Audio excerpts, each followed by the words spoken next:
Installés par le Premier ministre, ces 77 nouveaux membres du Haut Conseil national de recherche scientifique et de l'innovation provenant de plusieurs institutions étatiques prennent officiellement fonction. Ces nouveaux membres auront pour mission régalienne de faire des recommandations pour répondre aux besoins en ressources humaines, matérielles et financières des différents acteurs de la recherche scientifique et de l'innovation. Et le chef du gouvernement d'inviter les membres de cette structure à une introspection et à faire valoir leurs compétences dans le domaine de la recherche.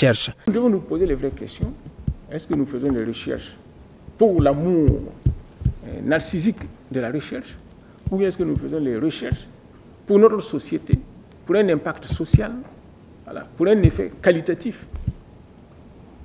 Donc je voudrais que cette structure dont nous venons de mettre en place, n'est-ce pas, les membres et tout, se pose les vraies questions sur la recherche et sur les chercheurs. On ne vient pas à la recherche parce qu'on veut s'enrichir ou bien parce qu'on veut une promotion. Non. On vient à la recherche par vocation. Une autre problématique soulignée par le Premier ministre lors de cette cérémonie d'installation demeure le fonctionnement du Conseil africain et malgache pour l'enseignement supérieur CAMES. Ce dernier déplore la qualité d'enseignement en matière de recherche dans les systèmes universitaires. Aucune des universités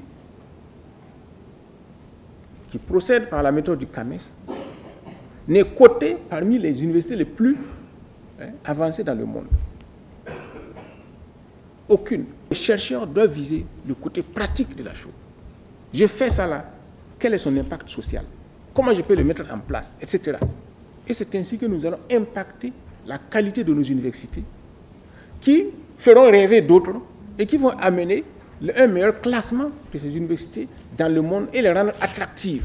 Cette session se tient sous le thème « Mécanisme de transfert des résultats de la recherche, enjeux et perspectives des financements ». À en croire le ministre chargé de l'enseignement supérieur, Adjima Tombiano, bien que l'État burkinabé soit engagé à financer la recherche à hauteur de 1% dans le PIB, de nombreux défis financiers restent à être relevés.